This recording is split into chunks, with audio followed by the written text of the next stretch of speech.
see a countdown right now.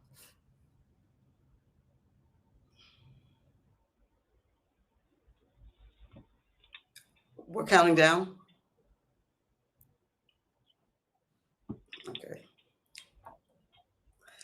Welcome, everyone. I'm Deb Tellman, and I'm here to introduce our next speaker for two reasons. First, I am the General Counsel and Corporate Secretary for Organon, a company spun out last year with a primary focus on women's health. Being immersed nearly daily in therapeutic areas of reproductive health, maternal conditions, including postpartum hemorrhage and preterm birth, has given me an even deeper understanding of how underserved women's health needs are. And as we all know, Black women are impacted most heavily. We at Organon are here today to continue listening and learning, and I invite you to visit us at our virtual booth. The second reason I'm here is perhaps more important. For me, this is personal. Like many of you, I have experienced and witnessed firsthand the unacceptable hurdles to maternal health for Black women in the United States. Personally, I've had trouble getting pregnant, staying pregnant, and maintaining my own mental health after I gave birth. Unfortunately, I suffered from uterine fibroids, which is a leading cause for infertility for Black women. And I had so much difficulty ensuring that my healthcare practitioners, including doctors and nurses, could see me and understand my medical history. And that is completely unacceptable. And that's why I'm so impressed by what the Black Maternal Health Caucus is doing to address what can only be described as a crisis. Their work is critical, it's timely, and it has the promise to benefit all of society. And they deserve all of our support. So I'm so honored to introduce Congresswoman Alma Adams, who has represented the 12th Congressional District of North Carolina since 2014. As a co-founder of the Black Maternal Health Caucus, Congresswoman Adams has been a fierce advocate for equitable maternal health. In addition to serving on the committees of financial services, education, labor, and agriculture, she founded the Congressional Bipartisan Historically Black Caucus. Representative Adams has played a key role in crafting the Omnibus Act of 2021, and we are so fortunate to have her with us today to discuss the great work by the Black Maternal Health Caucus. Please welcome Congresswoman Alma Adams. Good morning, and thank you very much for that kind introduction. I'm Alma Adams, and I'm proud to represent North Carolina's 12th Congressional District in the United States Congress. And I'm thrilled to be with you today to talk about an issue that is personally important to me, Black maternal health and the role of policy in addressing Black maternal health disparities. I'm also happy to be here virtually in Boston, which is represented by my good friend and colleague, Representative Ayanna Pressley, who is returning the favor by coming to visit me in Charlotte later this month. I'm proud to recognize some of the other speakers here today: Massachusetts State Representative Liz Miranda, Dr. Jalicia Jolly, Dr. Judy Bigby, and of course my dear friend and co-founder, co-chair of the Black Maternal Health Caucus, Congresswoman Lauren Underwood. Let's give them a hand. Now, finally, I do want to thank Dr. Ndidi Amakaga, Amada Onu Kaga, the Julia A. Okoro Professor of Black Maternal Health at Tufts University School of Medicine. Thank you, Doctor, for not only the invitation to speak today, but also, more importantly, for the work that you're doing with the Mother Lab, the Maternal Outcomes for Translational Health Equity Research Lab. As many of you here know, the Mother Lab is the largest research lab in the United States focused on addressing and eradicating maternal inequities for Black women. And I'll have a chance to go deeper into this later, but research and data could not be more important to our efforts to close the mortality and morbidity gaps between Black and white parents. Now, when my fellow members of Congress learn that Black Americans are 3 to 4 times more likely to die in childbirth than white Americans, they pay attention, even if they're not paying attention to concepts like structural racism or implicit bias and social determinants of health. The mission of your mother lab is to address and eradicate inequities that Black women face through research and advocacy and mentorship by confronting and dismantling the system that enables and perpetuates racism for Black women who give birth. That mission reminds me some of the most important words that Dr. Martin Luther King Jr. spoke, who we lost 54 years ago this week. In 1966, at the convention of the Medical Committee for Human Rights, Dr. King said, and I quote, "Of all of the forms of inequality, injustice in healthcare is the most shocking and most inhumane." And let me repeat that: of all of the forms of inequality and injustice in healthcare, healthcare is the most shocking and the most inhumane. Healthcare is not equal in our country. It never has been. So we shouldn't be surprised when that inequity extends to mothers and their children. And as we've seen from the COVID-19 pandemic, the adage is true. When white America comes down with a cold, Black America gets pneumonia. Unfortunately, we know the truth. Maternal health in America is in crisis. And like so many crises, the maternal mortality crisis has hit Black America harder. So it's no surprise that Black women are 3 to 4 times more likely to die from preventable pregnancy related complications than non Hispanic white women, no matter their level of education or socioeconomic status. A staggering 60% of these deaths are preventable. And so when it comes to the maternal health crisis, for every mother lost, there are hundreds of near misses.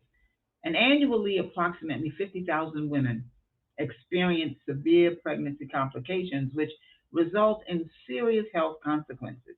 Even Beyonce and Serena Williams experienced the dangers of birthing while Black. That's right, y'all. Some of the richest, most powerful women in the world almost succumbed not to COVID, not to cancer, but to childbirth. And that's why the Black maternal health crisis demands urgent attention and serious action to save the lives of Black mothers, women of color, and other marginalized women across the country. And that's why I am proud to support the vision of Mother Lab and be here with you today to create a world where all Black women who want to become mothers can efficiently and comfortably receive equitable access to the same high caliber healthcare services as other women without their concerns being dismissed. A world where Black women do not face maternal health complications due to racism, homophobia, or sexism throughout their lives or throughout their pregnancy. I'm proud to talk to you about the policy solutions that we've devised to make that a reality. For me, this work began when my daughter, a Black mom herself, survived a complicated pregnancy that almost took her life. She was experiencing pain in her abdomen, and her doctor simply ignored her pain and dismissed it. You know, Janelle was one of tens of thousands of women who experience near misses or pregnancy related complications that are traumatizing and endanger the life of the mother and or the child. And that experience made me think about what it means to be a mom. Janelle is my only daughter. She's a sister and a mother of two amazing children. And she's also a part of her community. She's a principal at her local elementary school, someone who weaves the threads of so many lives together into the fabric of her community. And I know you can tell I am a proud mom. And I thought about what happens when we pull out the threads of all of the mothers we lose every year in this country. So I knew that when I got to Congress, I had to do something. You know, we can talk about a problem all the time, but we've got to do something about it. Now, my work on this issue started when I joined up with then Senator Kamala Harris, our vice president, and the Black Mamas Matter Alliance to introduce our annual Black Maternal Health Week resolution, something we've been doing again, that we will be doing again on Monday. And then in 2019, I joined the youngest Black woman ever elected to Congress, an amazing nurse and legislator named Lauren Underwood, to launch a congressional caucus focused solely on Black maternal health. And as the co-founders and co-chairs of the Bipartisan Black Maternal Health Caucus, we developed a solution, the Momnibus. The Momnibus is a package of 12 bills to comprehensively address all aspects of the maternal mortality crisis with a focus on Black parents using reproductive justice as a guide.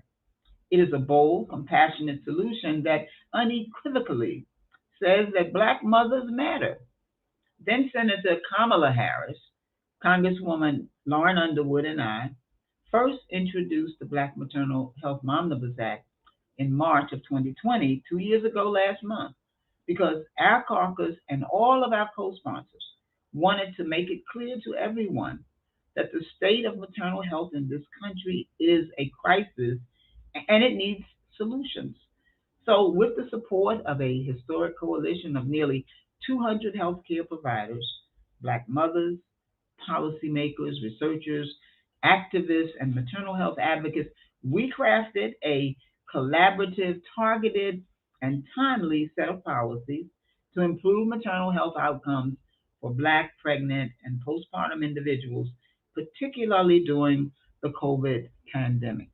The Black Maternal Health Omnibus will fill gaps in existing legislation to comprehensively address every dimension of the Black maternal health crisis in America. Throughout the process, we remained very intentional about centering the voices of Black women and ensuring that Black women-led organizations are consulted often. The Omnibus makes investments in social determinants of health, community-based organizations, the growth and diversification of perinatal workforce, improvements in data collection and quality measures, digital tools like telehealth, and innovative payment models. In addition to direct efforts to improve Black maternal health outcomes, the Omnibus focuses on high-risk populations, including women veterans, incarcerated women, and Native Americans. Of course, the same week that we introduced the Omnibus, the country went into lockdown for the first time due to the COVID-19 pandemic. So we've had to do a lot of work to keep Black maternal health as part of the conversation. And as I said, the state of maternal health in this country, it's in crisis. It's a pandemic, it's a crisis, within a crisis. And tens of thousands of pregnant women have had to struggle with being pregnant or giving birth while experiencing COVID 19. Over the past 2 years, our country has suffered profound losses due to the pandemic. The value of individuals, how someone can touch an entire community, has come into clear focus. So when we reintroduced the Omnibus last year, we went from 9 bills to 12 bills because we have had to have legislation to address immunization, vaccines, as well as COVID 19. Two of these new bills in the package promote maternal vaccinations to protect the health and safety of moms and babies and, invest in federal programs to address the unique risks for and the effects of COVID 19 during and after pregnancy. Now, I'm happy to say that the first of the 12 omnibus bills has been signed into law.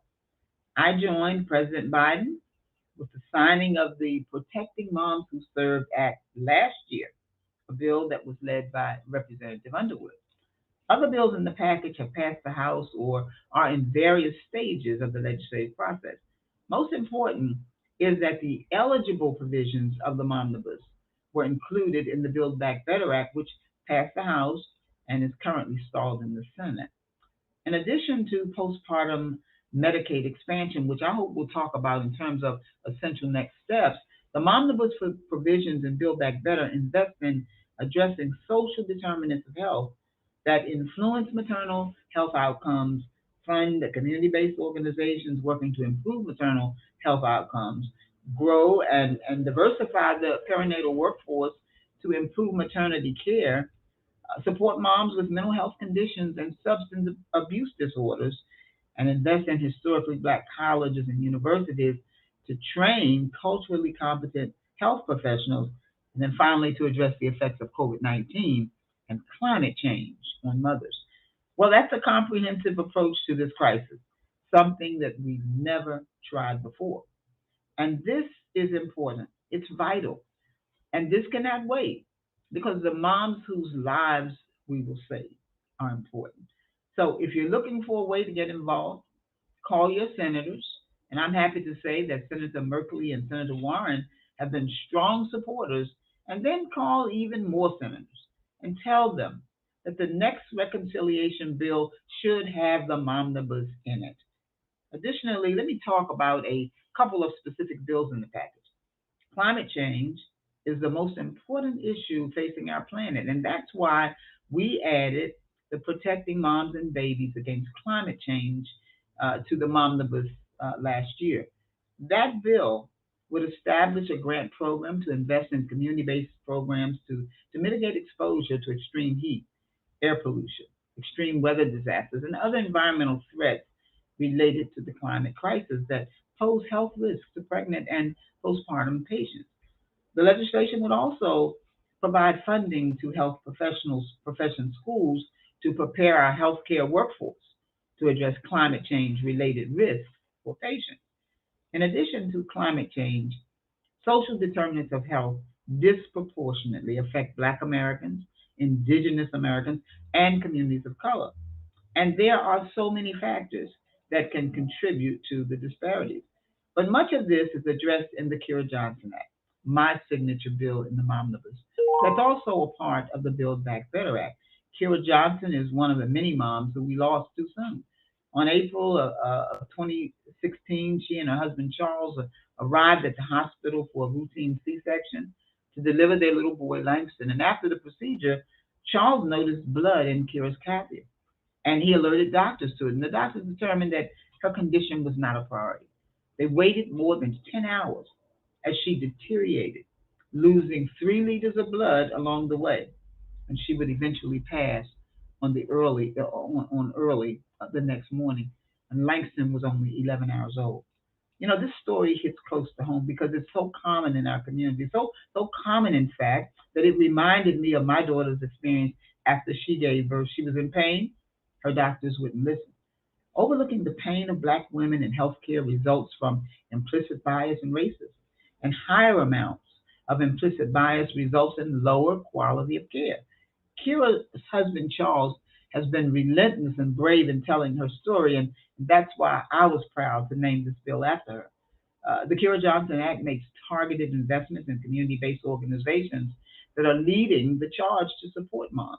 It provides supports for midwifery practices, for doulas, and other perinatal health workers.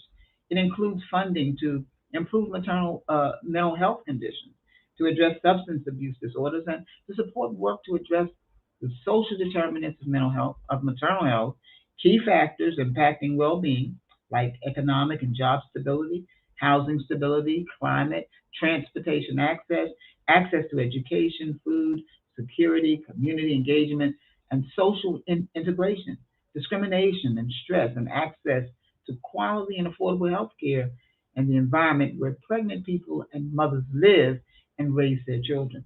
The Kira Johnson Act also supports bias and racism training, programs and research, and the establishment of respectful maternity care compliance programs to address bias and racism and to promote accountability in maternity care settings.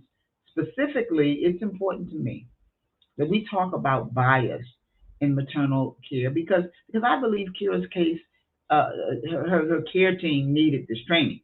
And that's why we need the Momnibus and why we need the Mother Lab. Unfortunately, there are other policy disparities that exacerbate the Black maternal health crisis, and it comes down to a red-blue divide. Here in Massachusetts, you expanded Medicaid, extending coverage to more parents and children. However, some states, like my home state of North Carolina, never expanded Medicaid, and that's left many parents at a disadvantage. And so, as we've mentioned, many of these maternal deaths and close calls are postpartum after the mom has delivered a healthy baby. So, to address the maternal health crisis, the Build Back Better Act takes the proven life saving step of expanding Medicaid for 12 months for postpartum individuals. Now, right there, you have something that's going to save lives and improve outcomes. In North Carolina, the bill will close the Medicaid coverage gap, and it will ensure as many as 4 million uninsured Americans nationwide. According to the Center for American Progress, closing the Medicaid gap could save up to 7,000 additional lives a year.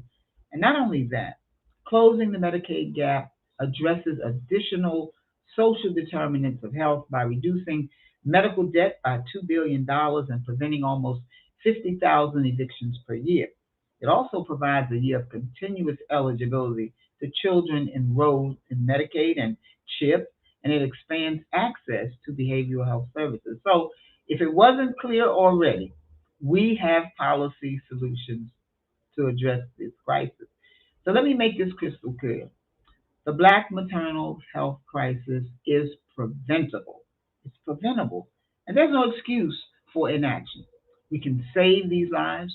We can close the maternal mortality and morbidity gap between not only Black and white Americans, but also the United States and the rest of the world.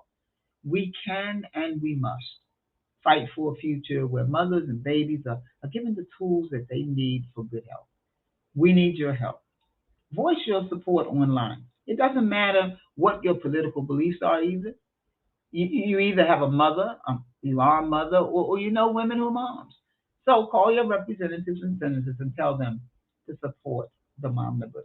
The Momnibus will save the lives of Black women and children and improve outcomes for all mothers and parents because no one should have to lose another friend, another auntie, sister, daughter, parent, or mommy to this crisis. And when we think about how important mothers are to their communities, we should recognize that moms and birthing persons touch so many lives, even outside their immediate families. Their thread weaves into countless others. So thank you again for inviting me to speak today because your voice on this issue will make a difference. And when we raise the tide for Black women who are among the most marginalized and the most vulnerable, we ultimately raise the tide for all women. So let's work together to pass the Momnibus now because our mamas cannot wait. Thank you. God bless. Thank you, Rep. Adams. That was amazing. We really enjoyed your presentation. I'd like to also thank Deb Tellman. Thank you so much. We've learned so much about Organon, and we will be sure to check out Organon in our expo. It was incredible to hear from you, Rep. Adams. Now we will take a 10-minute break before listening to Dr. Judy Ann Bigby discuss a physician's guide to racial disparities in women's health. Dr. Bigby's main stage session can be found in the lobby under the agenda tab. Thank you. Thank you, Tiffany. Thank you, Rep. Adams.